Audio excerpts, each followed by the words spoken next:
Jadi manusia itu yang dinilai takwanya maaf, maaf, maaf, maaf, maaf. Nek sapi, kayak nilainya teko dagingnya.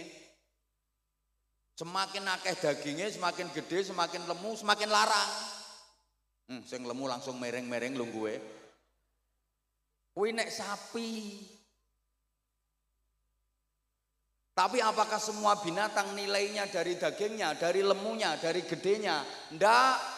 Nyatane ono kok manuk cilik ungkil-ungkil nilainya harganya lebih mahal daripada sapi sing gede. Nggih napa mboten? Karena manuk, ene wong ngomong manuk kok diguyu to. Nilainya dari suara. Kalau manuk nilainya dari suara, kalau sapi nilainya dari daging, dari lemunya. Lah kalau manusia nilainya dari apa? Lemunya. Ya kono saingan karo sapi.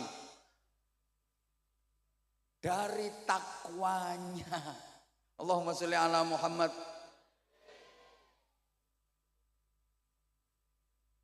Masuk ke jantung kota Madinah, Rasulullah langsung nyari tempat yang strategis untuk membangun masjid. Yang masjid itu sekarang kita kenal dengan nama Masjid Nabawi di Madinatil Munawwarah. Bapak Ibu para jamaah, setelah selesai membangun masjid, Rasulullah menentukan tempat yang istimewa dengan sabdanya, ma baina baiti wa mimbari raudhatun min riyadil jannah. Tempat antara rumahku sampai dengan mimbarku adalah taman di antara taman-taman surga. Tempat itu sekarang dikenal dengan nama Raudhah, yang menjadi tujuan nomor satu siapapun yang ziarah ke Madinah, siapapun yang ke Masjid Nabawi, target utama nomor satu mesti pengen ke Raudhah. Yang sekarang untuk bisa masuk Raudhah itu nggak sembarangan, harus antri dan pakai tasreh. Kalau nggak ada tasreh atau izin masuk, nggak bisa masuk. Kenapa tempat itu begitu istimewa? Ya karena Rasulullah saja menyebut itu adalah taman surga. Sholat, zikir, berdoa, iktikaf di situ sama dengan berada di taman surga. Masya Allah, rebutan mereka. Nah, kenapa tempat itu yang dinamakan taman surga? Kok bukan semua bangunan Masjid Nabawi disebut taman surga semua? Kok hanya tempat itu yang ukurannya kurang lebih 28 kali 16 meter, kurang lebih, saya sendiri nggak sempat meteri. Kenapa hanya tempat itu yang disebut taman surga? Kok enggak seluruh bangunan masjid disebut taman surga? Karena di tempat itulah Rasulullah mendirikan pondok pesantren. Di tempat itu Rasulullah mengajar sahabat-sahabatnya, mendidik murid-muridnya. Jadi pondok pesantren itu mulai zaman Rasulullah sudah ada.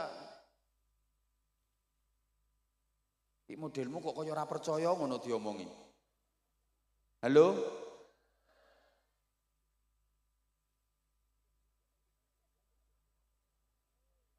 Pondok pesantrennya Rasulullah itu namanya Raudhatun min Riyadil Jannah, taman surga. Maka semua pondok pesantren yang ada di dunia ini besok akan diangkat oleh Allah menjadi bagian dari taman surga, termasuk Darul Istiqomah. Lah penghuninya siapa? Ya semua yang berkaitan dengan pondok pesantren, yang ngajar, yang belajar. Jadi ya kiainya, bunyainya, ustadz-ustadzahnya, pengurus-pengurusnya, santri-santrinya, sak wali santrine mlebu swarga. nek sahriyae ora telat.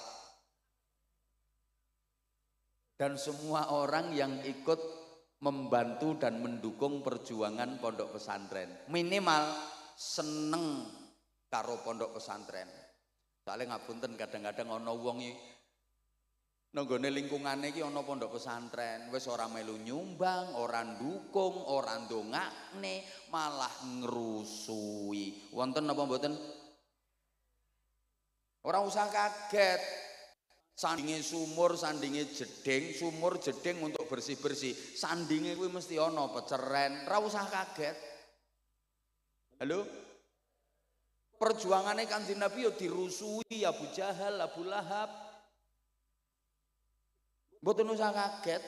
Sama nek berjuang terus wonten penghalang, ana aral, ana rintangan, wis niku gandengane. Allahumma sholli ala Muhammad. Nah, Bapak Ibu para jamaah rahimakumullah, santrine Kanjeng Nabi niku nggih kathah saking tebih-tebih. Wonten santri sing berasal dari Jerman. Namanya Suhaib Ar-Rumi. Cobi to. Niki wong Eropa. Dari Romawi Jerman datang ke Madinah, mondok ten kene Kanjeng Nabi. Wonten saking Asia Barat, Persia.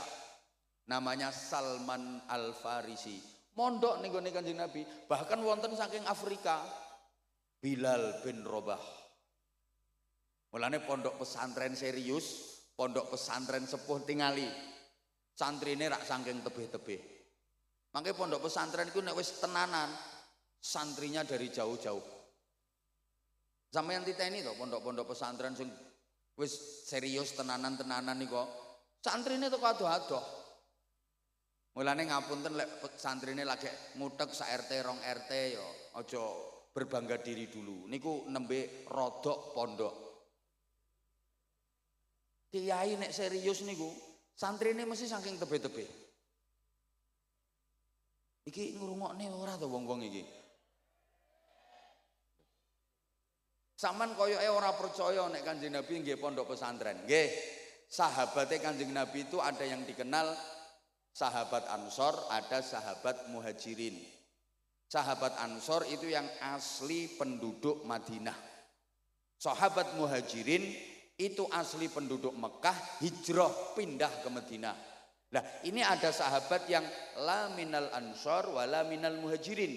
Bukan sahabat Ansor, bukan sahabat Muhajirin. Ini manggone nonggone teras-terase masjid, nonggone emper-empere masjid. Kemudian dikenal dengan nama Ashabus Suffah, penghuni teras, penghuni emperan. Terus kali Kanjeng Nabi didamelaken godak-godakan. Manggene ten mriku wis ana pondok godakan. Tinggalnya di situ, mondok di situ. Kepala pondok pesantrennya namanya Abdurrahman bin Sakhr yang kita kenal dengan nama Abu Hurairah. Allahumma sholli ala Muhammad. Nah, Rasulullah mengasuh pondok pesantren bersama dengan istrinya yang bernama Sayyidah Aisyah bintu Abu Bakrin Siddiq radhiyallahu anhu. Di antara istri-istri Rasulullah yang diajak ngasuh pesantren niku Sayyidah Aisyah. Makanya Kanjeng Nabi dawuh, sepeninggal Sayyidah Khadijah wafat, Kanjeng Nabi dawuh, inna ahabban nisa ilayya Aisyah wa inna ahabbar rijal ilayya abuha. Wanita yang paling aku cintai di dunia ini adalah Aisyah. Sedang laki-laki yang paling aku cintai di dunia ini adalah ayahnya Aisyah, Abu Bakar Siddiq. Kenapa istri Rasulullah yang paling dicintai Sayyidah Aisyah? Apa karena beliau cantik? Ternyata bukan. Bukan karena beliau cantik. Memang Sayyidah Aisyah itu cantiknya luar biasa. Sampai Rasulullah manggilnya itu mesra banget. Ya Umairah, wahai yang cantik putih kemerah-merahan. Kalau di sini kayak mana ya Aisyah itu ya? Cantiknya ya. Ijen dan ini ya kesempatan saya ya pas gini tok ini dan. Kayak penceng ya ngacung. Masa Aisyah ngono enggak.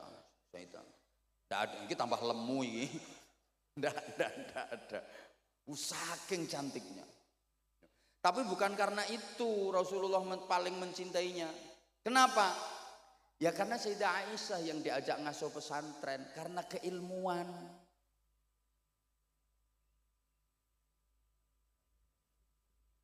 Rasulullah mengajar sahabat. Kemudian para sahabat mengajar muridnya. Yang generasi muridnya sahabat itu disebut tabi'in. Napa Bu? Pisan maneh. Sampean kersane ngertos selama ini kan mek krungu tabi'in bi ihsan ila yaumiddin. Tapi ditakoni tabi'in ki apa? Mbah, pokoke tabi'in. Generasi tabi'in niki murite sahabat, lek sahabat murite Kanjeng Nabi. Ayo to sayang nyaut. Sahabat ki murite Kanjeng Nabi. Lah nek tabi'in murite sahabat, ngoten. Lah sampai generasi tabi'in ini didhawuhaken farubba muballighin au'a min sami'in. Akeh wong sing dikandani luwih bisa madai ilmu tinimbang sing krungu langsung. Sing krungu langsung teko Kanjeng Nabi para sahabat. Kalau tabi'in ora krungu langsung teko Kanjeng Nabi, tapi dikandani para sahabat. Banyak generasi tabi'in yang lebih bisa menampung ilmu dibanding para sahabat. Makanya kalau kita teliti Bapak Ibu para jamaah, khususnya ustadz dan ustadzah, disiplin-disiplin keilmuan dalam Islam itu banyak yang lahirnya pada generasi tabi'in. Kayak ilmu tafsir, ilmu usul fikih, ilmu nahwu, itu lahirnya pada masa tabi'in. Zaman sahabat belum ada. Sampean pernah dengar Sayyidina Abu Bakar Siddiq bahas nahwu misalnya, Sayyidina Umar bin Khattab bahas sorob? Tidak ada. Allahumma sholli ala Muhammad. Jadi disiplin-disiplin keilmuan berkembang pesat, melahirkan berbagai macam disiplin ilmu itu pada generasi tabi'in. Nuwun sewu. Makanya biasanya pondok pesantren akan mengalami masa keemasan itu di generasi ketiga, cucu. Saat ini Darul Istiqomah kan baru generasi kedua. Betul? Astagfirullah orang nyauti. Pendirine sampun sedo. Saat ini namanya generasi kedua. Belum masa keemasan Istiqomah, Darul Istiqomah. Harus tetap optimis. Biasanya nanti puncaknya pada generasi ketiga.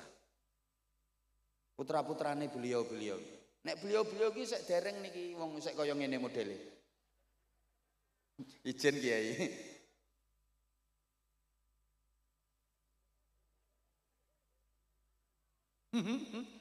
Lho, nggih. Ukurane generasi ketiga. Tapi yang ngono, kalau generasi ketiga ini kok tidak mampu mengembangkan dan tidak dikaderisasi dan regenerasi dengan baik, mengalami masa kehancuran. Nggih, nyuwun sewu radi ngatos-atos para pimpinan dari pondok pesantren. Jadi pertaruhannya nanti pada generasi ketiga. Bahkan banyak yang terjadi perpecahan di pondok-pondok pesantren itu juga pada generasi ketiga. Masa ning ngono pondok pesantren ono perpecahan? Piye? Kadung rukun ya ora kaya rukune pondok pesantren. Kadung pecohan ya ora kaya pecohane pondok pesantren.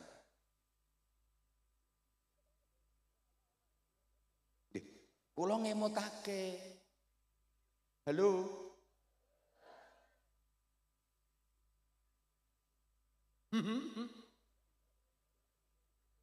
Lho nggih niki pun kathah kejadian pada generasi ketiga pondok pesantren mengalami masa kejayaan, mengalami masa keemasan. Tapi juga banyak pada generasi ketiga itu pondok pesantren mengalami masa kehancuran. Artinya kehancuran itu ya entek santrine, hanya tinggal nama. Loh, saya tidak memeden-medeni, enggak. Tapi bagaimana para sahabat mendidik murid-muridnya tabi'in menjadi generasi-generasi hebat, sehingga ini bisa dijadikan ukuran. Seorang guru disebut sukses kalau bisa mempunyai murid yang kapasitas dan reputasinya melebihi gurunya. Allahumma sholli ala Muhammad. Saya ulang, kiai disebut sukses kalau mempunyai santri yang reputasinya bisa melebihi kiainya. Itu baru sukses. Sama halnya orang tua disebut sukses dan berhasil kalau mempunyai anak yang reputasi dan prestasinya melebihi orang tuanya. Izin, saya bisa dan berani mengatakan, ini Pak Kapolsek ya, bapaknya Pak Kapolsek itu orang sukses karena bisa mendidik dan membimbing putranya, mengantarkan putranya sampai menjadi Kapolsek. Izin Pak Kapolsek, bapaknya profesinya bapak? Bapaknya petani, perangkat desa, petani, tukang dakwah, tukang idak-idak sawah. Izin, tapi bisa mengantarkan putranya menjadi perwira, menjadi Kapolsek. Berarti ini yang hebat bapaknya, bukan Kapolseknya. Izin, rasa dikeploki wong sing hebat bapaknya. Nah Pak Kapolsek ini berhasil apa enggak, sukses apa enggak, lihat nanti putra beliau. Nah kalau putra beliau bisa jadi Kapolres, sukses ini Pak Kapolsek. Lah nek bapaknya Kapolsek kok putrane Hansip, gagal berarti Kapolsek. Izin dan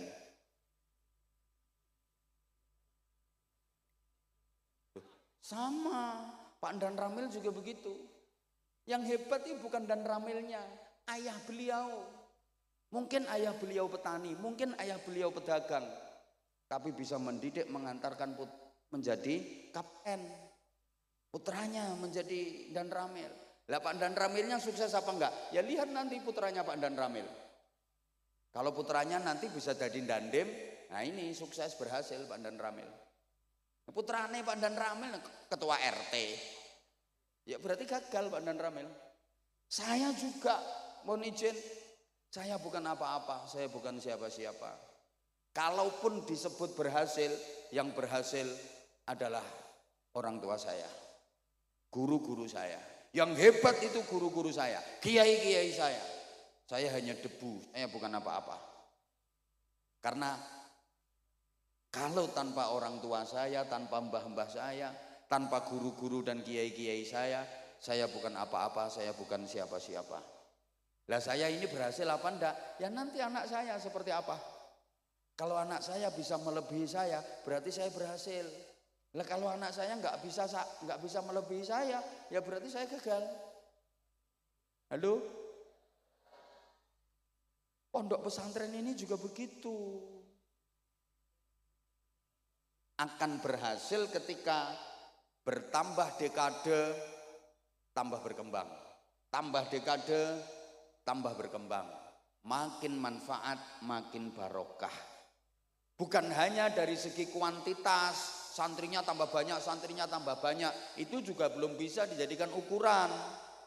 Tapi yang terpenting justru adalah kualitas. Serius iki bahasane iki. Halo. Wes selesai. Ringkes. Turun. Tadi dari Nabi Ismail, Nabi Ishak sampai ke Rasulullah, sahabat, tabi'in, Turun sampai ke Indonesia, sampai ke Ponorogo, sampai Balong.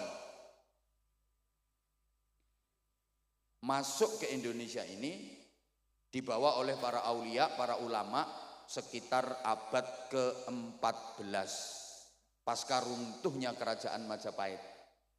Jadi Bapak Ibu para jamaah, dibanding negara-negara lain di dunia ini, Islam masuk ke Indonesia itu agak telat, abad ke-14.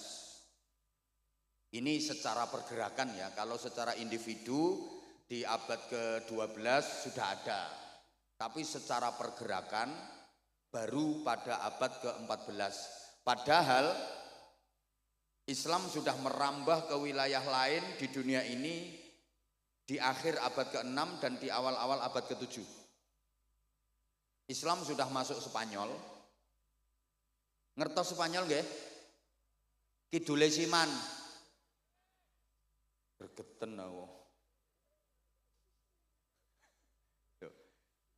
Abad ke-7 Islam sudah masuk Spanyol, dibawa oleh Torik bin Ziyad.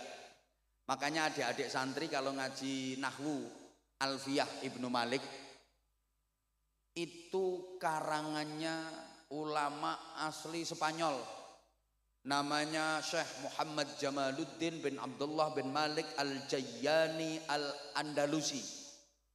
Jadi yang ngarang Alfiyah Ibnu Malik itu orang Spanyol, bukan orang Balong. Hui. Islam sudah sukses membangun peradaban di sana. Islam masuk Rusia itu ya abad ke-7. Zaman lek krungu ana wong maca hadis rawahul Bukhari, hadis ini riwayat Imam Bukhari, rumangsamu Bukhari tonggomu bakal sego goreng. Orang sana. Ya Allah. Islam sudah masuk ke Irak, Mesir, ya abad ke-7. Masa-masa Amr bin As jadi gubernur Mesir. Dah tak ringkes saya. Islam masuk Iran awal abad ke-7 yang membawa Abu Ubaidah Ibnul Jarrah. Makanya adik-adik santri Pondok Darul Istiqomah lek ngaji kitab Fathul Qorib Al-Mujib, itu karangannya siapa? Syekh Ahmad bin Husain bin Ahmad Al-Asfihani. Asfihan itu kota terbesar kedua di Iran setelah ibu kota Teheran, yang disinyalir menjadi pusat pengayaan uranium nuklir. Makanya Amerika Serikat itu takut sama kota Asfihan. Infonya, satelit pengawas keamanan Amerika Serikat selalu dihadapkan ke Asfihan karena di situ menjadi pengayaan uranium nuklir. Ternyata Amerika Serikat yang katanya negara adidaya, negara superpower, negara kuat itu takut sama nuklir. Kalah karo wong Ponorogo. Nuklir masuk Ponorogo dimakan, soalnya dadi bakso. Bakso nuklir. Ya toh? Ternyata wong Indonesia ki sakti-sakti, panganane bakso granat. Aku kapan itu pas lewat di Ponorogo ki ono warung itu tulisane sedia nasi bebek sambal mercon. Wong Ponorogo sambelnya mercon. Wah, Indonesia ini ternyata sakti-sakti. Bener, tongsengnya dipangan, tong karo seng lo dipangan. Bocah cilik-cilik, cambalong cilik-cilik doyan molen jajal. Molen ini dipangan karo cah cilik-cilik. Wong ibu-ibu kletis-kletis mangan jajan apa Bu? Kuping gajah jajal. Wah, Indonesia ini sakti-sakti ternyata. Kapal selam ya dimplok. Gulane ae pasir, batu. Mulane lek Amerika kae jarene wis tekan bulan. Alah paling ning kono trimo ngencepno gendera. 6 bulan pamer-pamerno. Wong balong nek blonjo iki no matahari.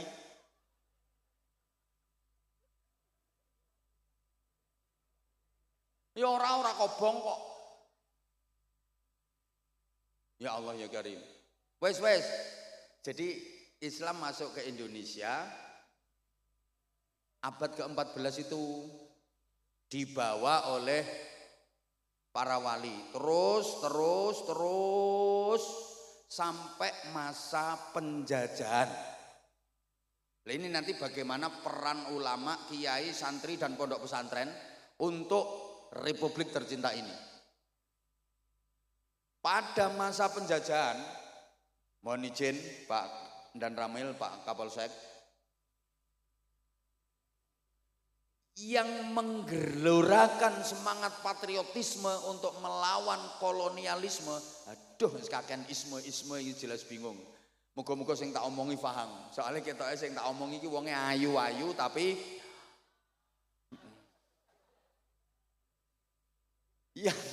yang menggelorakan semangat perlawanan melawan penjajah itu ternyata ya para kiai, para ulama.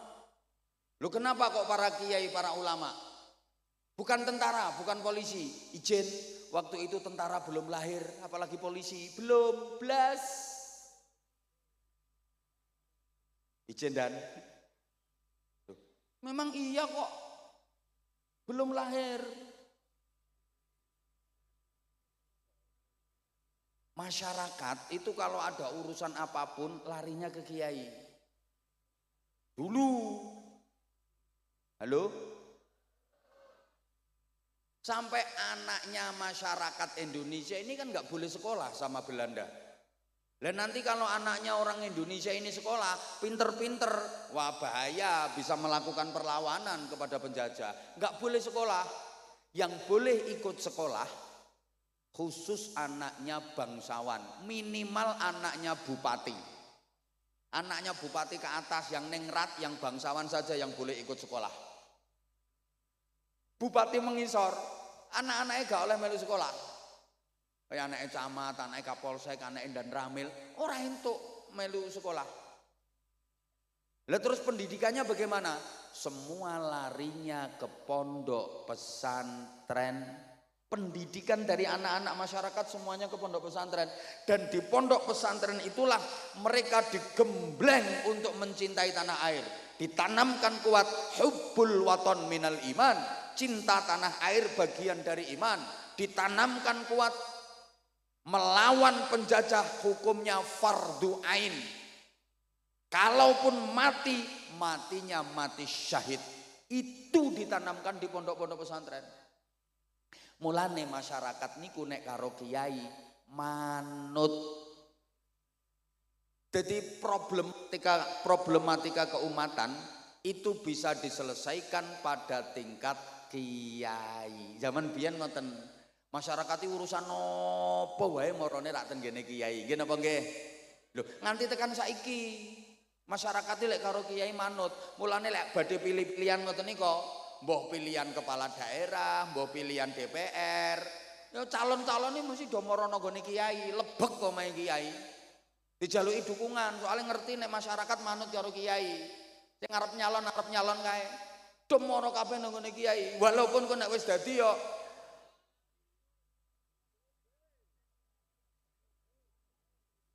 masyarakat ngoten kok.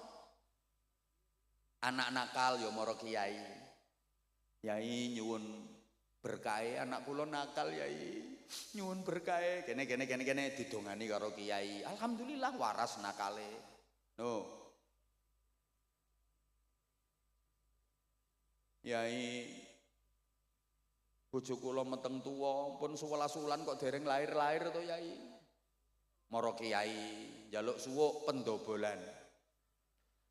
Terima dikai ngombe banyu kon ngombe karo gebyurne wetenge bojomu, ya procot lahir kok. Ngono. Yai utang kula kathah yai. Gek niki wayahe ditagih. Kula nyuwun tulung kersane mboten ditagih. Kersane sing kula utangi niku mboten nagih. Wis iki wacake ayat kursi. Mangke lek pas mandalladzi yashfa'u indahu waca sing dawa baru illa biizni. Kae kok metenteng kae ketoke utange akeh arep praktek kae.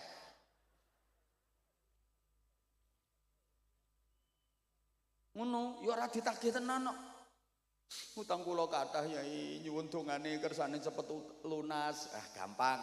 Wacake ayat kursi ping 10.000 tanpa ambekan.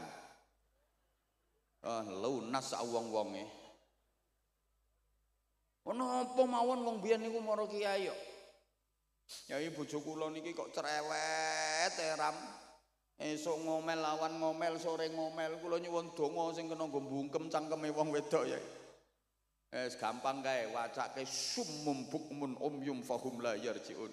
Ya diparingi padahal kiai ini nembe berarti celatu bojone. Malah ana donga Jawa nek iki jan ampuh tenan iki. Penting ya kanggo bapak-bapak sing bojone cerewet. Nek pengen waras cerewete entenono bojomu turu. Sing paling ampuh disuwuk pas turune mangap. Nek wis kira-kira tanek gek turune mangap kae, sampean lungguh sandinge wacake, sebut jenenge bojomu. Pomo kok bojomu ki jenenge Sumiati. Bismillahirrahmanirrahim. Cilika cilikem. Bumi mengo. Cangkeme Sumiati mingkem. La ilaha illallah Muhammadur Rasulullah. Gek sebul ke cangkeme kae. Beres. Ibu-ibu sing rumangsa cerewet siap-siap. Engko bengi kathek lambemu isis. Disuwuk aman berarti. Mulane gek nang pasang jebakan nae sampean. Nek krasa lambemu isis berarti disuwuk, Bu. Wong wedok cerdas ya pasang jebakan kok. Wis pokoke pura-pura turu padahal asline isih melek. Wis krasane arep disuwuk. Gek sing lanang ngintip terus, wis turu apa urung, wis turu apa urung. Akhire sing wedok pura-pura. Sing lanang mlebu kamar mlakune jinjit kae. Kaya pendekar kungfu kae. Sing wedok karo merem kuwi ndang mrene yo ndang. Ndang mrene yo arep nyuwuk to. Bareng dijenggileng karo sing lanang. Yes, tanek iki. Sing wedok kudu guyu diempet. Sing lanang leh mantep kae. Auzubillah. Bismillahirrahmanirrahim. Cilikep. Bumi mengo. Bareng arep disuwuk kae sing wedok melek. Wek.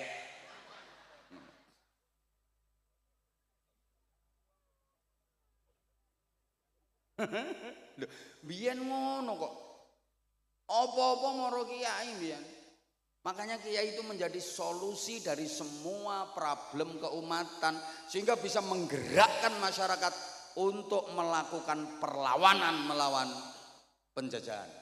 Allahumma sholli ala Muhammad. Nah wis.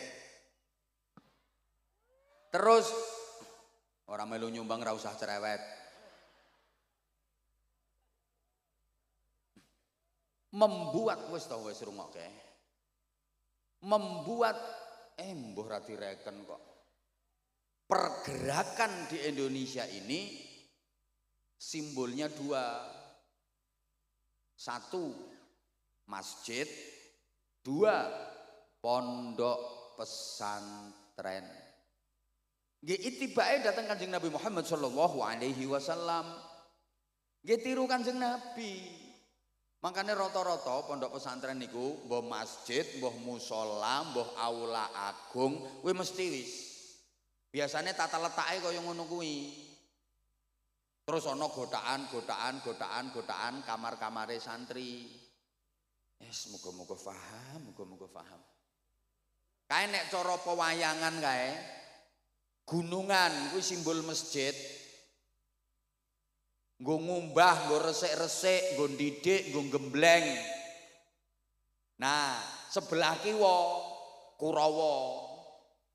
Kae sing bala Kurawa kae mesti ditata nang gone sebelah kiwa ning gunungan. Ana dalang leh nata Kurawa kok derek nang gone tengen kuwi dalang bingung.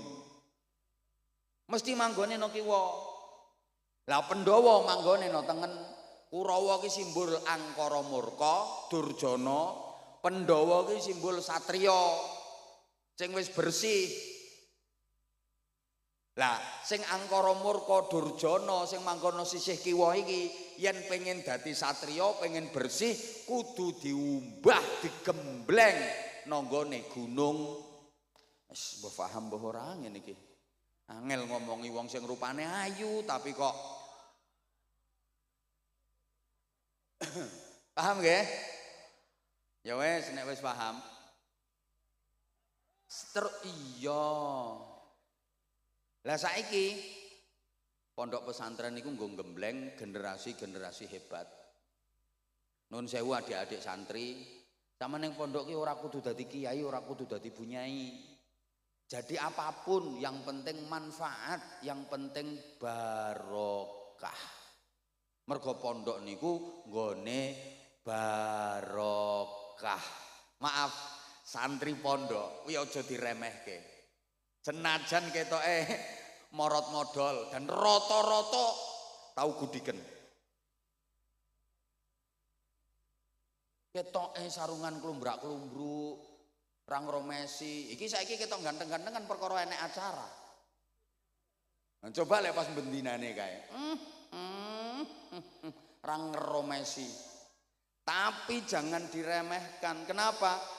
Soale ilmune santri niku sanate nyambung ngantos Kanjeng Nabi. Ilmune santri no pondok niku tetesan ilmune Kanjeng Nabi. Aja diremehke. Duh ki waktune sayange ora cukup iki. Lah saiki sing disebut ulama ki sing piye? Soale pondok ki nggon gemblengane. Ada beberapa kriteria, di antaranya satu, rijalul ummah. Bareng.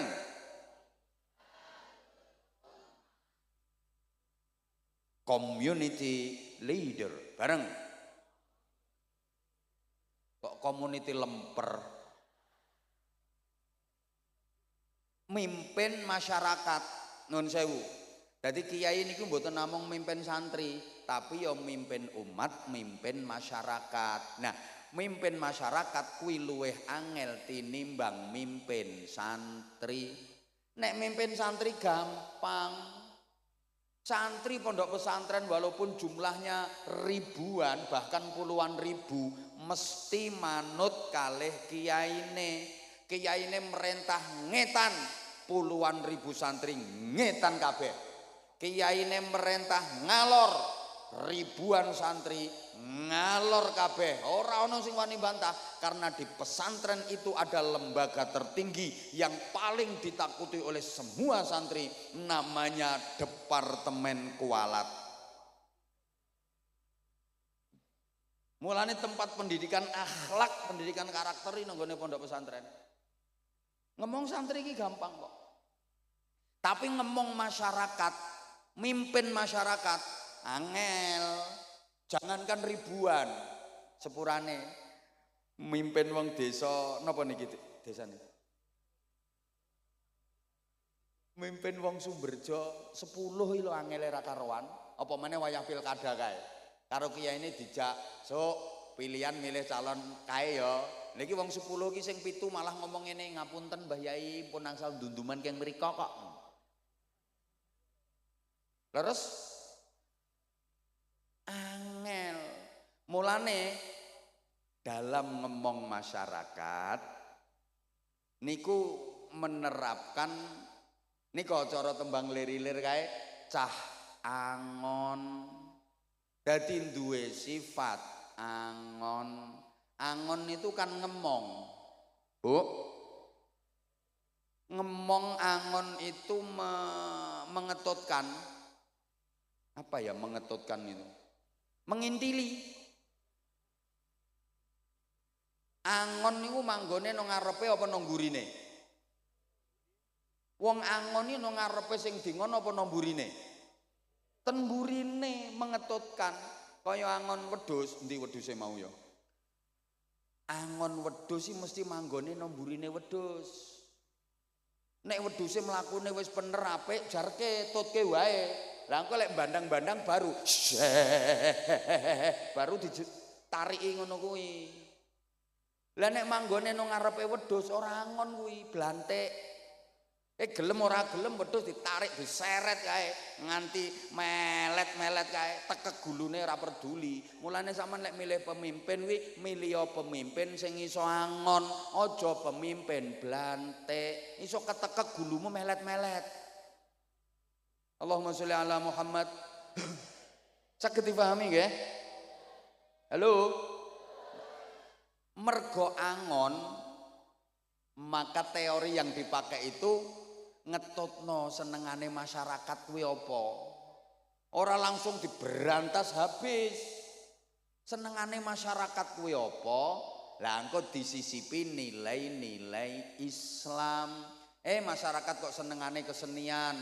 Oke, dakwahnya lewat kesenian diselingi disisipi nilai-nilai agama. Wong Ponorogo senengane reog. Dakwah Islam lewat media reog, senengane wayang, mendakwahkan agama melalui media wayang. Angko lakon pewayangane disisipi nilai-nilai agama, senengane gending-gending, tembang-tembang, ciptakan gending-gending yang di situ kalimat-kalimatnya mengandung filosofi agama. Mulane ono gending-gending gereh, cublek-cublek, gundul-gundul, seluku-seluku, turi-turi. Lah kuwi nah iki saiki pangapunten sangat wonten permintaan rumiyin saking panitia untuk mengedarkan kotak amal diberi waktu untuk pesantren. Ini masuk bagian dari jariah Bapak Ibu, kesempatan jenengan arep bangun pondok pesantren dhewe ora iso, ora potongan, dirimu tidak patek gablek dhuwit. Tapi lek bareng-bareng ngeten iki, Masya Allah, jenengan mangke saged pikantuk ganjaran kolektif. Alhamdulillah. Ayo ki grup solawat 1-2 lagu sambil ngiringi santri-santri untuk mengedarkan kotak amal kangge pondok pesantren. Nggih, monggo Bapak Ibu disiapkan infak terbaiknya. Nanti saya lanjut ngajinya dan kalau masih ada waktu mudah-mudahan bisa bagi-bagi sarung cap. ayo monggo. Allahumma sholli ala Muhammad. Yang mewakili panitia dan keluarga besar Pondok Pesantren mengucapkan terima kasih infak dan jariahnya penjenengan. Jazakumullah khairan katsira wa jazakumullah ahsanal jaza, amin Allahumma. Saya lanjut dulu karena community leader,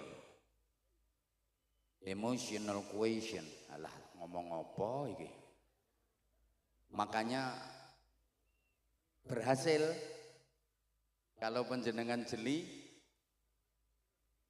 gaya penyebaran Islam yang dilakukan oleh para wali jauh lebih sukses dibanding dengan penjajah. Penjajah di Indonesia ini kan bukan hanya menjajah ekonomi, tapi juga menjajah akidah. Mereka juga menyebarkan agama, tapi agama yang ditawarkan oleh penjajah tidak laku.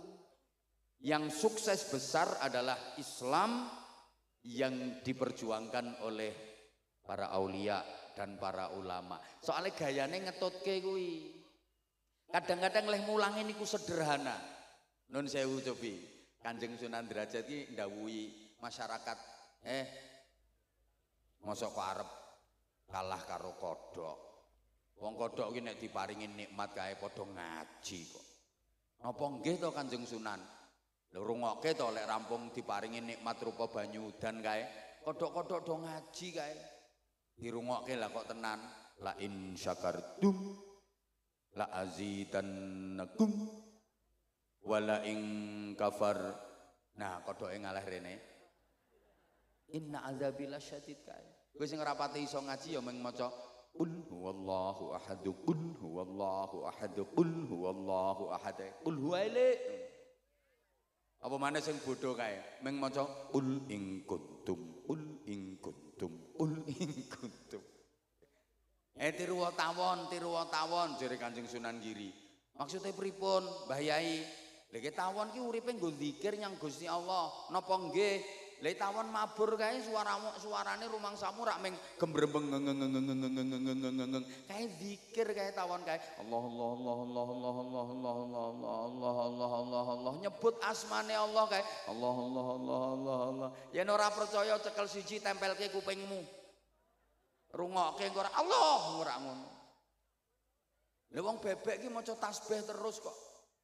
Wong-wong iki krungune ra wis sejatine subhanallah subhanallah subhanallah. Ra ngandel ya wis. Syukur aja kalah karo sapi. Sapi ki rampung dikeki mangan, rampung dikeki ngombe kae aja maca hamdalah kae. Alhamdulillah. Apa persis? Matur suwun nggih, matur suwun. Matur suwun, matur suwun. Nggih, nggih. Ilate wong Jawa niku angel dikon ngunekke Arab. Lapangan ombo iki nggone wong sing macem-macem. Nggone wong werna-werna. Lah macem-macem werna-werna kuwi bahasa Arabe al-laun. Al-laun, al-laun iki maknane macem, al-laun maknane macem. Dadi macem-macem berarti bahasa Arabe al-laun, al-laun. Ilat Ponorogo arep ngonekke al-laun, al-laun kangelan alun. Arep ngomong syahadatain repot sekaten. Kalimah syahadah angel, kalimah sodo syamir khairan fatrukil bago repot semar gareng petro. Ini ngulangi ibadah kayak orang langsung disebut sholat. Mergo napa? Le wong biyen niku dereng kenal sholat, ning wis kenal pangeran. Ibadahe piye? Manembah Sang Hyang. Nek ngarani iki manembah Sang Hyang, mula kae urung diarani salat, diarani sembah yang leh manembah manggone di sanggar pamujan, mula kae ora disebut musala ning disebut langgar. Cerdase wong biyen. Kan arep mlebu desa ki mesti ana gapurane kae. Lho gapura ki supaya warga desa kuwi guyub rukun jadi pemaaf bukan pendendam. Wong gapura ki asline bahasa Arab ghafura, pemaaf. Nah ilate sampean arep ngomong ghafura metode-metode angel gapura. Understand? Wis paham karepmu ora paham karepmu. Nomor loro ditirokke Rijaluddin bareng spiritual leader bareng. Kok isinya serwal melungker gitu ya. Jadi harus mempunyai daya spirit, kekuatan spirit. Nuwun sewu Kiai Nahuri, Kiai Zainal Arifin, Kiai Muhammad Ghufron, nuwun sewu panjenengan yen nerusake amanah saking muassis pendiri, neruske pondok, neruske mulang niku gampang. Neruske dari segi keilmuan niku gampang. Sing angel itu bagaimana mewarisi istiqomahnya, mewarisi perjuangannya, mewarisi kesabarannya, mewarisi zuhudnya, mewarisi wirainya, mewarisi ikhlasnya. Itu sing angel. Kalau hanya mewarisi keilmuan, transfer of knowledge gampang. Saiki pengen pinter gampang kok. Gampang orang angel mau saiki pengen pinter. Kitab pirang-pirang, Fathul WhatsApp, Raudatul Facebook, Kifayatul Instagram, Nihayatul TikTok. Bahkan ada ilmu yang mencakup semua disiplin ilmu, namanya ilmu Googleologi. Kalau hanya sekedar pengen pinter, nuwun sewu. Budal mondok, nonggone pondok sing tenanan. Orang usah suwe-suwe, 7 tahun ngono. Mesti iso maca kitab, insyaallah ngalim wisan. Kalau hanya sekedar berilmu. Wis to, budal nonggone pondok, pondok sing tenanan, ora pondok-pondokan. Ngaji sing tenanan 7 tahun, insyaallah wis ngalim sampean, iso ngaji wisan. Kalau hanya sekedar berilmu. Tapi mboten cukup niku. Harus ada sesuatu yang bisa melahirkan al-hikmah wal barokah. Bareng al wal sepisan maneh al wal. Nah itu adanya di pondok pesantren. Dan itu kekuatan dan daya spirit. Mulane nuwun sewu kiai mbiyen niku nek mulang dibanding karo guru-guru saiki kalah. Dibanding karo dosen-dosen apa maneh sing wis S3, S4, S7, S14. Oh kiai-kiai mbiyen kalah. Kiai mbiyen niku mboten enten sing gadah gelar akademis. Kula kok dereng kepireng kiai-kiai zaman biyen kok enten doktor IR terus mburine MSI, MPDI, MHI, MM, MH, SH terakhir BH. Ora ono. Gayane mulang itu kadang mboten penak dibanding karo ustad-ustad saiki, kalah. Wong donga ora patek fasih kok. Allahumma inna nasaluka salamatan fiddin wa ngafiyatan fil jasad. Iya ada tampil ngilmi wa barokatan fil rezeki tobatan qoblal maut rokematan ngindal maut. Masa iki kan fasih-fasih. Ustaz-ustaz saiki Rabbana atina fid dunya hasanah wa fil akhirati hasanah. Lah muni kok ampe indili-indili merotoli kae. Lho kadang mulangi ora cetha kok. Gek kitabe wis mblobor. Sasane iki wis mblobor, kitab lawas nganggo kacamata kandel kae. Mulang santrine kae. Al jamalu utawi untu. Unta lho diwaca untu. Lah santrine ono sing ngerti kae. Niku maknane unta Mbah Yai, aku wis ngerti. Kuwi unta sing duwe untu. Kuwi basa Arabe jamal, nek rande untu kuwi nakoh ya. Kiai iki mau kalah. Wal jaradu lan lawang, walange diwaca lawang. Dari santrine, walang Mbah Yai. Lah iya, walang sing mlebu teko lawang. Wal hayatu lan alu, ula Mbah Yai. Lah iya ula gedene sak alu. Nek cilik kuwi cacing ya Le. Wal ghanamu lan kembang, kambing Mbah Yai, kambinge mangan kembang. Nah, tapi ngono nyatane santrine kok hebat-hebat ayo. Ayo, bahkan tokoh-tokoh besar negeri ini mayoritas adalah alumni pondok pesantren. Para pendiri republik ini mayoritas adalah orang-orang yang pendidikan karakternya ta'limul muta'allim, bidayatul hidayah, sulamut taufik. Halo? Coba para pahlawan nasional, pejuang-pejuang republik ini. Ini banyak lulusan pondok pesantren, banyak kiainya. Kiai Mojo. Mau kiai tenan niku, ngalim niku. Bolone Pangeran Diponegoro. Ya Pangeran Diponegoro niku ngalim. Namanya aslinya kan Abdul Hamid. Apal Quran, menguasai qiraah sab'ah. Lho saniki peninggalane wis ana Fathul Qorib, Fathul Muin. Kiai niku. Halo? Ana Kiai Tengku Umar.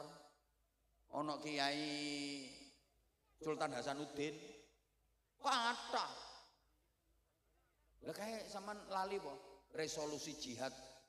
Indonesia iki wis diproklamasikan merdeka, tapi mau direbut kembali sama sekutu kae. Kedaulatannya mau direbut kembali. Iki do merdeka apa ora? Sapa sing gerakno kae? Resolusi jihadnya Hadratus Syekh Mbah Hasyim Asy'ari sing menggerakkan para kiai, para santri, warga masyarakat sekitar. Lho sampai pimpinane tentara sekutu sing jenenge Brigadir Jenderal Malabi kae, sing mantene santri kae. Dudu tentara, dudu polisi, izin Pak Kapolsek Pandan Ramil, tentara polisi urung enek kok. Sing mateni santri, aku ngerti dhewe pas nonton filmnya kuwi. Film yo fakta sejarah kok. Ngono lho. Waduh waktune rek. Mulane di awal-awal kemerdekaan kae pas apa jenenge Bapak Pendidikan Nasional Ki Hajar Dewantara sowan Presiden Soekarno. Disuwuni saran, apa saran Bapak untuk generasi bangsa ke depan? Pesene, wahai Paduka yang mulia Presiden Republik Indonesia, jangan menomorduakan pondok pesantren, jangan menganaktirikan pondok pesantren, apalagi sampai meninggalkan pondok-pondok pesantren.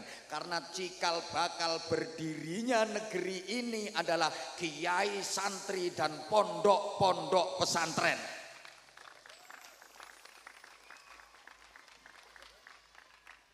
Pondok pesantren melahirkan kemerdekaan, kemerdekaan baru melahirkan sekolahan sampai perguruan tinggi. Maka nenek diurut sekolahan, perguruan tinggi, putune pondok pesantren. Mulane lek ana pejabat diaturi undangan ten pondok kok kersa rawuh kaya Pak Camat, Pak Kapolsek, Pak Dan Ramil, insyaallah barokah. Apa maneh gelem melu nyumbang. Ya ndukung dan seterusnya. Titenono pejabat sapa wae katik mengkhianati pondok pesantren mesti kuwalat. Mesti. Tenanan iki. Halo? Halo? Jadi ternyata pendidikan asli Indonesia yang sampai sekarang masih lestari ya pondok-pondok pesantren. Maka mudah-mudahan keberadaan Darul Istiqomah ini benar-benar bisa sesuai dengan namanya, istiqomah ila yaumil qiyamah. Terus makin syiar makin berkembang, mampu melahirkan generasi-generasi yang solihin, solihat, yang manfaat untuk masyarakat, manfaat pula untuk negara kesatuan Republik Indonesia yang kita cintai bersama. Sampun matur suwun. Sampun jam sedoso. Hah? Ya udah, siapa yang pengen dapat sarung, ayo sini. Ya udah, itu jilbab hitam baju kuning maju. Kamu nggak apa-apa. Satu. Loh, satu aja. Satu dulu. Apa ini?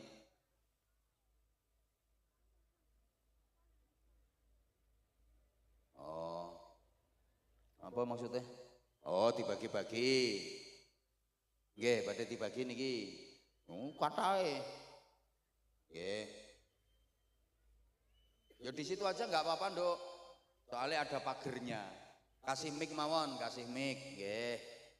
Nah, di situ mawon. Di situ. Ya kamu yang sini kok malah anaknya mbok panggil situ. Oh, anak buah rang gendah iki. Aja sok njeragani kamu. Ayo salam dulu sayang, salam dulu. Assalamualaikum warahmatullahi wabarakatuh. Waalaikumsalam warahmatullahi wabarakatuh. Adik namanya siapa? Miftahu Alfiyatur Rahmah. Panggilannya? Alfi. Alfi. Alamat rumahnya mana? Iloilo. Hah? Iloilo. Iloilo? Sana loh, Bah. Mana? Gunung, Bah. Sawah gitu kok. Gunung. Hah? Kalau malam nggak kelihatan. Oh, gunung sana. Terus ke rumah Mbak E. Oh, omahe sampean berarti nang dhuwuring gunung. Nggih. Ini sampean sampai sini tadi gelundung dari gunung berarti? Enggak. Lah katanya omahe gunung. Pakai motor. Oh, pakai motor. Nggih. Alfi kok ngacung duluan, kok angkat tangan duluan, pengen apa? Pengen sarung. Pengen Sama pengen resort. apa? Sama pengen resort. Sama pengen apa? Resort sama doa. Oh, pengen ridho. Minta doa apa itu ujiannya bisa nilai 100. Amin. Alfi, emang sekarang kamu lagi ujian? Nggih. Sekolahnya ten pundi sayang? Min 3 Ponorogo. Min 3 Ponorogo. Ujiannya berapa hari? Kok ngitung dulu? Sekarang udah dapat berapa hari ujiannya? 5. Udah 5 hari, ya tak doain nilainya bagus. Tapi harus belajar. Nggih. Kelas berapa Alfi? Kelas 3. Kelas 3. Nggih. Alfi kesini sama siapa? Ayah. Ibu juga ikut? Mboten. Ten pundi ibu ya? Kerja. Loh, ibu kerja ten pundi? Taiwan. Oh, ibu kerja ten Taiwan. Alfi sama ayah. Nggih. Alfi punya kakak enggak? Mboten. Adik? Mboten. Ya mboten, wong ibumu tidak di rumah kok. Ya nanti ibumu ketemu sama Abah. Abah insya Allah nanti tanggal 28 mau ngaji di Taichung di Taiwan. Jadi akhir bulan ini nanti Abah ke Taiwan. Dari Taiwan langsung sambung ke Hong Kong. Dari Hong Kong Jakarta terus Bali. Terus pokoknya bolang. Ibumu namanya siapa? Namanya ibumu siapa? Ibumu yang di Taiwan itu loh namanya siapa? Namanya sinten? Siapa? Okriyanti. Okriyanti. Ya iso tak golekane. Okriyanti, ibu Alfi. Alfi, sekarang misalnya ini ibumu lagi nonton, kamu pengen ngomong apa sama ibunya yang di Taiwan? Ini nonton kok ibumu. Ayo ngomong. Bu. Aku cinta ibu. Pengennya ibu di Taiwan terus apa pengennya ibu pulang? Pulang. Segera apa nanti-nanti? Segera. Nah kalau belum dapat duit gimana? Ya udah berapa ya? Udah pada 2 tahun loh. Udah berapa? Nggak pulang? 2 tahun. 2 tahun nggak pulang ya? Enggak. Ya udah nggak apa-apa. Alfi cita-citanya pengen jadi apa nanti? Hafidzah. Hafidhah? Tepuk tangan, tepuk tangan. Alfi, sekarang udah mulai menghafal belum? Belum. Belum. Tapi ngaji Qur'annya sudah sampai juz berapa? Juz 11. Juz 11? Bener? Nggih. Kamu baru kelas 3 loh, masa ngajinya udah sampai juz 11? Tapi masih drill juz 1. Enggak apa-apa, coba sekarang dibaca. Contoh saja, surat pendek, ayo coba. Terserah kamu mau baca surat apa. A'udzubillahi minasyaitonirrajim. Bismillahirrahmanirrahim. Mic-nya agak didekatkan, mic-nya. Wal fajr walayalin ashar. Kamu nggak usah lihat gambarnya kamu di situ. Terus wasyafa'i wal watr. Wal laili idza yasar. Hal fi dzalika qasamul lidzi hijr. Alam tara kaifa fa'ala rabbuka bi'ad. Irama dzatil imad. Ya cukup, keren, tepuk tangan, seneng aku. Alfi, kamu tadi memang pengen dipanggil sama Abah? Enggak, dari lama. Udah dari lama? Enggak. Kenapa kok pengen dipanggil sama Abah? Enggak apa-apa. Kok nggak apa-apa? Emang Alfi suka ya sama Abah? Iya, fans. Buktinya apa kalau Alfi fans sama Abah? Apa buktinya? Subscribe. Channelnya. Channel YouTube-nya udah di subscribe. Apa namanya channel YouTube-nya Abah? Apa? Anza Channel. Anza Channel. Makasih ya. Berarti kamu termasuk subscribernya aku. Lama? Udah lama. Subscribe-nya udah lama. Udahlah. Udah nggak apa-apa.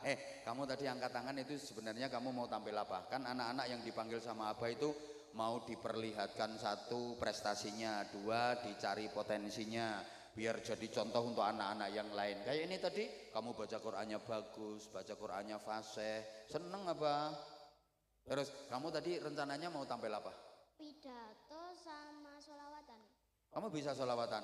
Bisa. Coba sedikit, ngajinya tadi sudah tartil, sekarang sholawatan. Ayo coba. Alfi, kalau pegang mic gini, di depannya gini, jangan di bawah sini, kalau di bawah kurang, gitu, ayo.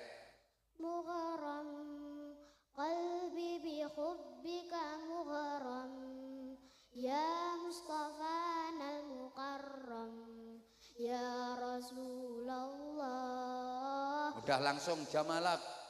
Jamalat ma fisni masafit mislu ain asar fuadi widadi badrit tuja yasin. Ya cukup, baru kelas 3 loh ini. Sekarang pidato, bahasa Jawa apa bahasa Indonesia? Bahasa Indonesia. Bahasa Indonesia, yuk, ayo. Salam dulu. Hah? Salam dulu. Ya iyalah, salam dulu kalau mau pidato. Hadapnya ke sana, biar lihat jamaah. Assalamualaikum warahmatullahi wabarakatuh. Waalaikumsalam warahmatullahi wabarakatuh. Yang terhormat Kiai Anwar Zahid atau Aba Anza serta para jamaah yang berbahagia. Pada kesempatan ini saya akan menyampaikan pidato yang berjudul Adab kepada Kedua Orang Tua. Cocok. Kenapa saya memilih judul ini?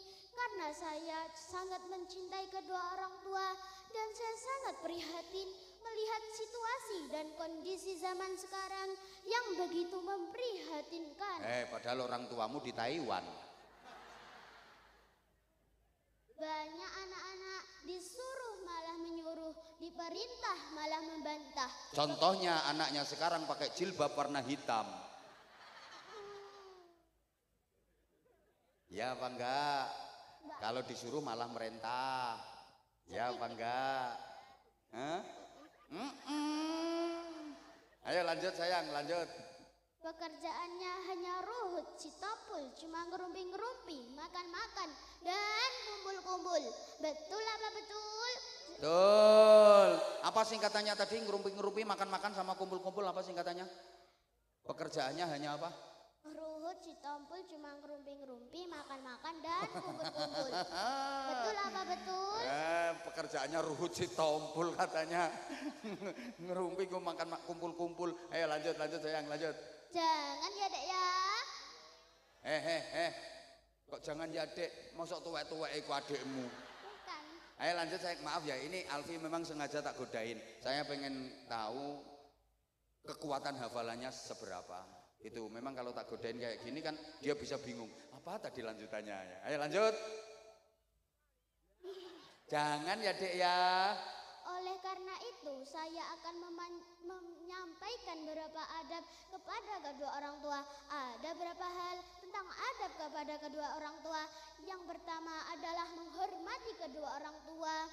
Sebagai firman Allah dalam surah Al-Isra ayat 23. A'udzu billahi minasyaitonir rajim. Bismillahirrahmanirrahim. Wa qadha rabbuka alla ta'budu illa huwa bil walidaini ihsana. Alfi, illa iyahu, nggih. Hati-hati kalau baca ayat Al-Qur'an. Kayak tadi kamu maksudnya mau ngomong sebagaimana firman Allah, tapi kelewatan sebagai firman Allah. Ayo diulang, sebagaimana firman Allah, ayo. Sebagaimana firman Allah dalam surah Al-Isra ayat 23. A'udzubillah, diulang. A'udzubillahi minasyaitonir rajim. Bismillahirrahmanirrahim. Wa qadha rabbuka alla ta'budu illa huwa illa iyyahu wa bil walidaini ihsana. Yang artinya dan Tuhanmu telah memerintahkan supaya kamu jangan menyembah selain Dia dan hendaklah kamu berbuat baik pada ibu bapakmu dengan sebaik-baiknya. Quran surah Al-Isra ayat 20 ayat 100 23. Ayo lanjut. Hadirin yang dirahmati Allah, yang kedua adalah berterima kasih kepada kedua orang tua, khususnya kepada ibu yang telah mengandung kita selama 9 bulan. Bapak Raiso. Ibu yang telah mengandung kita 9 bulan. Menyusui selama 2 tahun. Sing gelem kuwi nek ditinggalno Taiwan ya ora sampai 2 tahun. Lanjut. Yang ketiga Apa yang ketiga? Setelah berterima kasih kepada kedua orang tua, yang ketiga.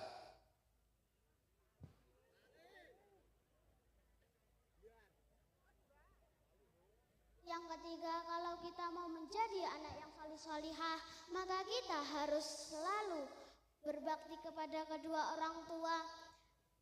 Karena Rasulullah SAW bersabda, ad-du'a asyiratul mu'minin. Doa itu pedangnya orang-orang mukmin. Ya, cukup sekian, ditutup. Cukup sekian yang dapat saya sampaikan. Ada pantonya apa enggak? Enggak ya, ditutup. Cukup sekian yang dapat saya sampaikan. Billahi taufik wal hidayah wal inayah. Wassalamualaikum warahmatullahi wabarakatuh. wabarakatuh. Waalaikumsalam warahmatullahi wabarakatuh. Tepuk tangan. Wah, ini mentalnya udah bagus, hafalannya lumayan bagus. Terus belajar ya nak ya? Nggih. Belajar terus. Kamu mau hadiah sarung? Mau. Sarungnya cap apa? Mangga. Kamu kok tahu sarung cap mangga, tahunya dari mana? Sering nonton. Oh, sering nonton. Ini tak kasih yang spesial yang ada fotonya Abah Anza series. Ya, buat Alfi. Lihat itu ada fotonya Abah enggak? Baliknya. Nah, comel. Maksudnya cowok melas. Itu batik keren, bagus, bisa dipakai cowok, bisa dipakai cewek. Ayo kamu promo sarung mangga, bisa enggak? Ayo. Sarung mangga, ayo. Sarung mangga, sarungnya Abah Anja. Kalau nggak pakai sarung mangga, nggak bahaya dah. Bahaya kalau nggak pakai sarung mangga. Ya udah, kamu biasanya kalau berangkat sekolah disangoni berapa? 50. Soalnya pakai kartu ID card. Oh, pakai kartu ID card. Satu hari 50.000. Ya enggak, buat seminggu. Oh, 50 buat seminggu.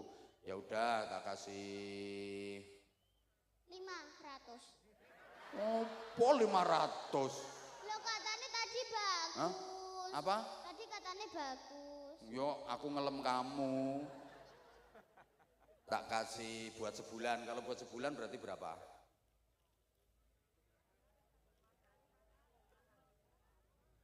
300 toh. Atau apa ibuku pelit loh karo ayahku. Karena toh belas loh, Pak. Katanya tadi seminggu 50. Kalau Lah aku oleh entek gak dikeindah lho, Pak. Pelit loh. sing sapa ibuke? Ayahe. Wah, ayah kok pelit. Ayah lo dikirimi terus sama ibumu. Yang pelit ibu apa ayah? Gak jadi. Yang pelit ibu apa ayah? Ayah. Oh, ayah ora melok duit duit. Hah? Wedit lho. Lah dek men kae ibuku bar tuku emas oleh. Lah aku tuku jajan 10.000 lho. Ora usah boros. Masya Allah. Kayak jenenge sapa ayah? Jenenge sapa ayah? Rusman Aji Mahfud. Oh, Rusman. Aja ngono Pak Rusman, ngesake iki bocah pintere kaya ngene kok. Wek. Wong ibuke wae lek tumbas emas oleh. Mosok anake tumbas jajane ra oleh. Mosok ngono ayahe. Nggih lho. Masya, padahal iku pinter, cantik padahal. Oh, ayahe iki. Ya wis kene.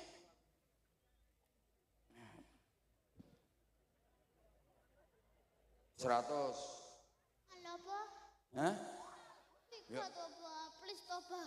Ayahku ibuku wedit loh, Pak.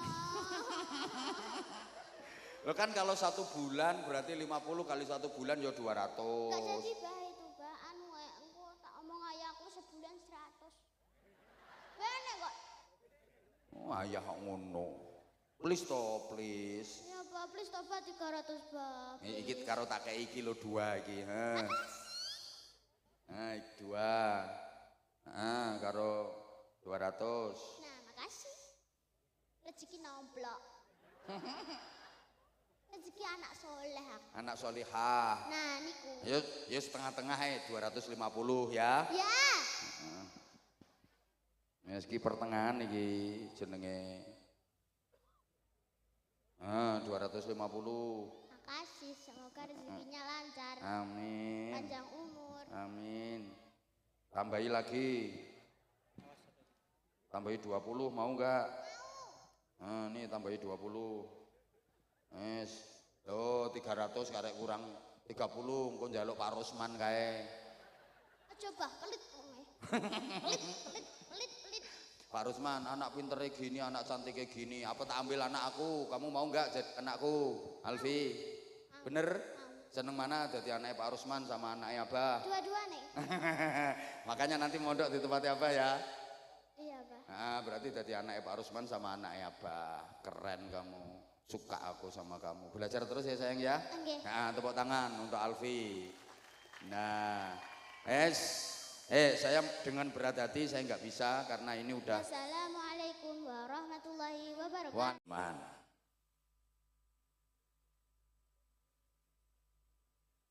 Funduk Darut Taqwa, berarti niku artinya Hotel Darut Taqwa. Tapi karena orang Indonesia itu sukanya ke Arab-Araban,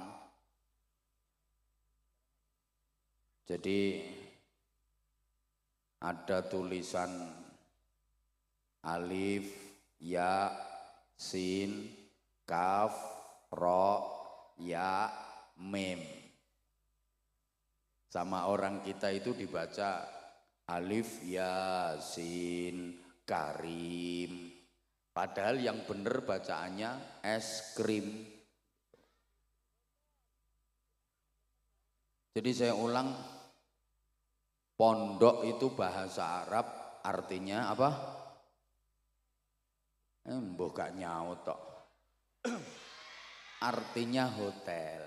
Jadi kalau pondok pesantren NU berarti itu hotel bintang 9. Nah, kan simbolnya NU bintang 9. Kalau pondok pesantren Muhammadiyah berarti hotel matahari. Pesantren itu ada yang mengatakan berasal dari bahasa India kuno, santra. Artinya manusia yang dianggap suci, nggak punya dosa dalam kepercayaan India kuno, yang berhak menafsirkan kitab sucinya. Jadi orang India kuno itu punya kitab suci yang hanya boleh ditafsirkan oleh kelompok santra. Kitab suci orang India kuno itu Red Veda, Atharva Veda, dan Sama Veda. Ini sampean tak apusi orang ngerti. Itu hanya boleh ditafsirkan oleh kelompok santra, orang-orang yang dianggap suci, nggak punya dosa. Nah, kalau di Indonesia mayoritas penduduknya beragama Islam, punya kitab suci Al-Quran, itu yang bisa menafsirkan ya kelompok santra. Kalau di Indonesia menjadi santri. Allahumma sholli ala Muhammad. Kalau diurut sejarahnya, mulai zaman Nabiullah Ibrahim alaihi salam, Allah mengutus seorang nabi dari bangsa Arab Selatan, namanya Nabi Hud alaihi salam, diberi kaum yang bernama kaum Ad.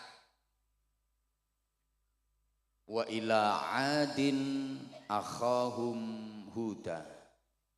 Dan kepada kaum Ad Allah mengutus saudara mereka yaitu Nabi Hud alaihi salam. Nah, karena kaum Ad ini nakal-nakal, maka nasibnya dibinasakan oleh Allah. Gagal di Arab Selatan. Kemudian Allah mengutus nabi dari bangsa Arab Utara, namanya Nabi Shalih alaihi salam, diberi kaum yang disebut dengan kaum Samud. Wa ila Samuda akhahum Shalihah. Dan kepada kaum Samud Allah mengutus saudara mereka Nabi Soleh. Kaum Samud ini juga nakal-nakal, nasibnya ya dihancurkan oleh Allah. Di Arab Utara juga gagal, Arab Selatan gagal, Arab Utara gagal. Kemudian Allah mengutus Nabi la minal kiduli wala minal lori bal minat tengai, bukan dari Arab Selatan, bukan dari Arab Utara, tapi dari Arab Tengah. Dipilihkan dari suku yang terkenal paling fasih lesannya, paling gagah tubuhnya, paling ganteng wajahnya. Nabi itu adalah Ibrahim alaihissalam. Dan diingat Bapak Ibu para jamaah, semua nabi-nabi setelah Ibrahim alaihissalam itu adalah dzurriyyahnya, keturunannya Nabi Ibrahim. Makanya Nabi Ibrahim dijuluki Abul Ambiya, bapaknya para nabi.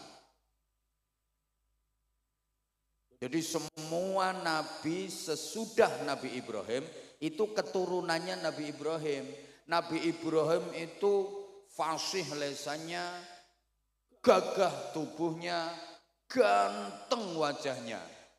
Dan semua keturunan dari Nabi Ibrahim yang jadi nabi itu ganteng semua.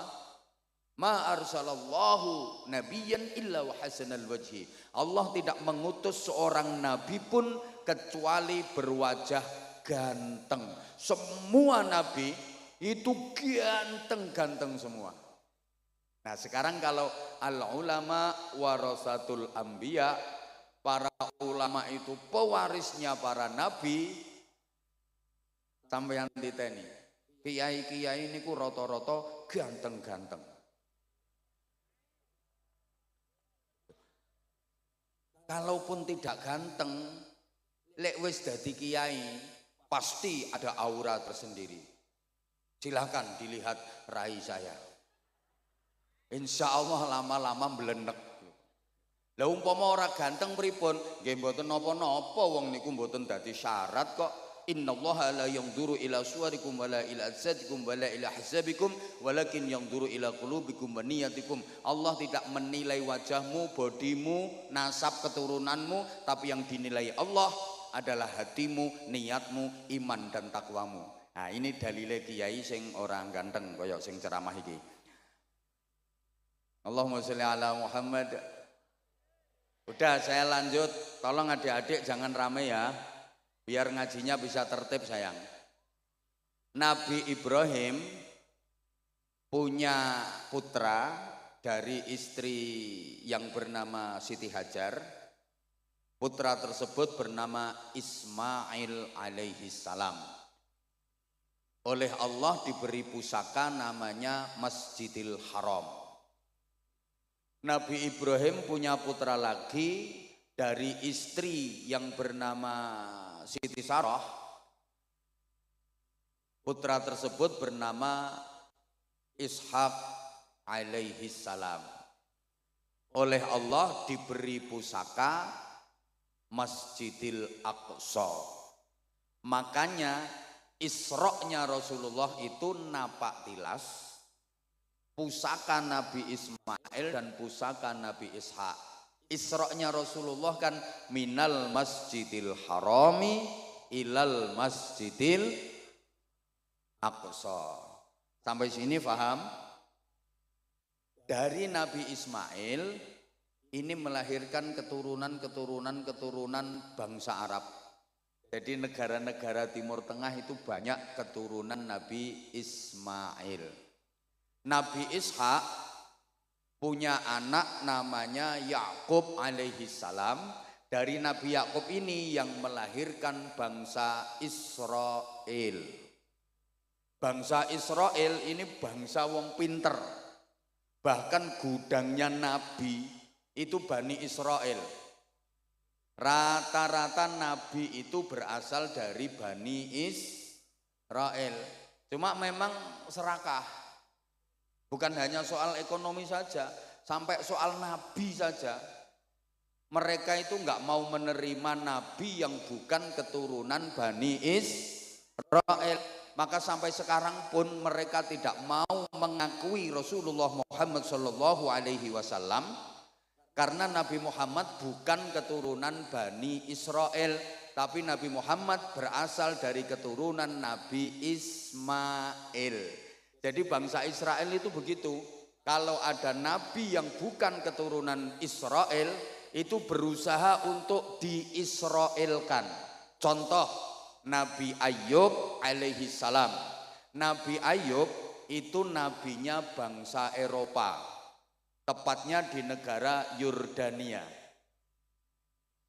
Nah, akhirnya Nabi Ayub ini diambil cucu menantu sama Nabi Yusuf, dinikahkan dengan Siti Sarah, cucunya Nabi Yusuf. Setelah dinikahkan dengan Siti Sarah, Nabi Ayub diboyong ke Israel, maka bangsa Eropa kelangan nabi. Tapi lumayan, wis tahu duwe nabi, senajan akhirnya kelangan, tapi kan wis tahu duwe nabi. Daripada Indonesia ini setiap ada nabi pasti palsu. Saiki ngaku nabi, rong dino kas tangkep polisi. Loh, masih ingat enggak? Indonesia ini dulu banyak nabi-nabi palsu. Ada nabi namanya Ahmad Musaddiq, guru olahraga. Katanya ditemui malaikat Jibril itu di Bogor. Ngapain malaikat Jibril kelayapan sampai Bogor? Ada nabi lagi namanya Suyuti, tukang cukur. Indonesia ini luar biasa. Di Malang ada nabi namanya Yusman Roy, itu yang mengajarkan sholat boleh diterjemah. Jadi kalau takbiratul ihram bukan Allahu Akbar tapi Allah Maha Besar. Nah, kena wong Betawi ya Allah gede banget. Kena wong Ponorogo Allah gedene ram. Nek Bojonegoro ya Gusti Allah gawedi. Nek wong Madura Allah Maha Raja tak iya. Di Jombang juga pernah ada nabi namanya Jari. Pokoknya Indonesia ini Masya Allah, setiap ada nabi mesti palsu. Allahumma sholli ala Muhammad. Ini adik-adiknya kok masih rame ya? Kalau adik-adik aja rame nggak pantas, apalagi yang kawak-kawak. Ya, di pengajian kok misalnya maaf-maaf ngobrol sendiri sama temennya atau main HP, itu rasa-rasanya kok kurang pantas. Apalagi di panggung. Kalau di panggung izin Kiai, tepuk tangan nggak apa-apa. Kan kalau di panggung itu jadi pusat perhatian, di syuting, akhirnya nanti komennya netizen itu kadang-kadang ngeri. Itu di panggung kok main HP sendiri. Meskipun nggak mendengarkan, mending ngelamun saja daripada main HP, malah nanti dinilai negatif. Bukan karena kita pengen dinilai manusia, enggak, tapi yuk ngerusui majelis pengajian. Betul? Allahumma sholli ala Muhammad. Oke, sekarang saya lanjut. Runutan dari masjid. Tadi Nabi Ismail diberi Masjidil Haram, Nabi Ishak diberi Masjidil Aqsa. Ringkes biar enggak kepanjangan karena saya mau pindah. Sampai kepada Nabi kita Muhammad sallallahu alaihi wasallam.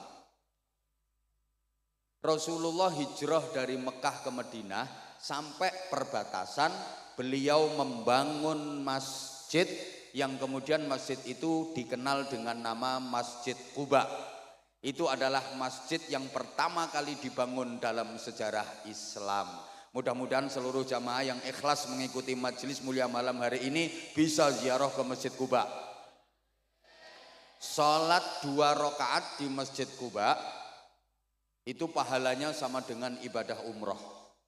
Lah kalau 4 rakaat pahalanya kayak umroh 2 kali. Di mana letaknya? Ya masuk wilayah Madinah. Mudah-mudahan seluruh jamaah ini diizinkan Allah untuk menjalankan ibadah umroh dan berziarah ke makam Rasulullah Shallallahu Alaihi Wasallam. Jadi realistis saja saya kalau mendoakan mudah-mudahan bisa umroh.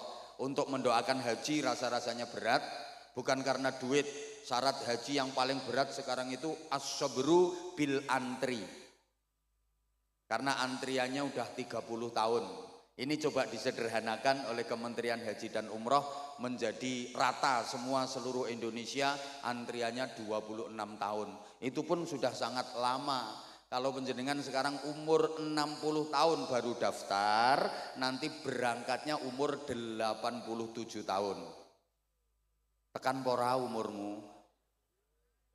Nah, nek umroh kan masuk akal. Allahumma sholli ala Muhammad. Nah, Masjid Quba itu masjid yang menjadi kebiasaan Rasulullah untuk bermalam minggu. Jadi Rasulullah itu punya kebiasaan malam mingguan. Tapi malam mingguannya Rasulullah Sabtu sore berangkat dari rumah menuju Masjid Quba. Imma masyian wa imma raqiban. Kadang-kadang jalan kaki, kadang-kadang berkendara. Dari rumah Rasulullah sudah wudhu, sampai Masjid Quba enggak batal wudhunya, kemudian sholat di situ. Dan Nabi bersabda, siapa yang berwudhu dari rumah, bersuci dari rumah, kemudian menuju ke Masjid Quba melaksanakan sholat 2 rakaat, maka dapat pahala seperti umroh. Kenapa Rasulullah setiap Sabtu sore menuju Masjid Quba?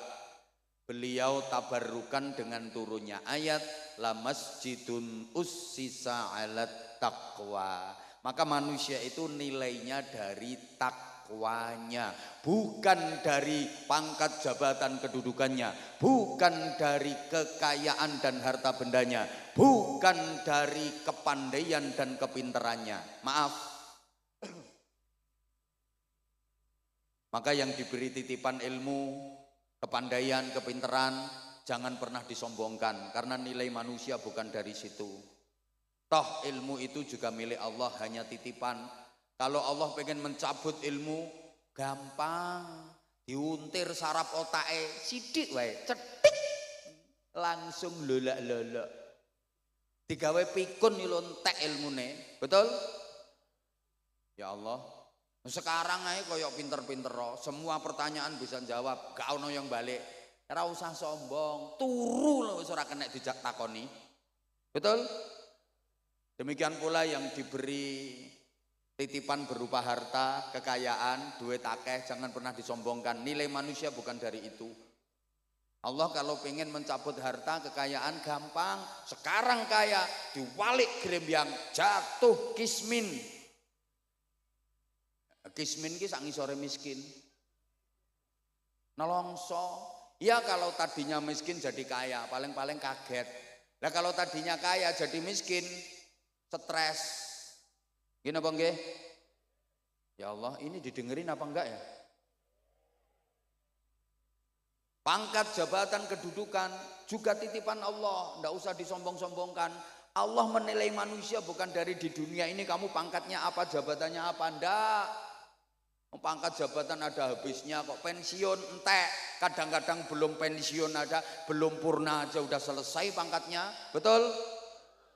Nah, kadang ada dititipi pangkatnya sombongin, nek melakukan degek-degek, kesenggol siti nusu-nusu, jangan macam-macam saudara sama saya. Saudara nggak tahu siapa saya, loh lali jenenge dewe.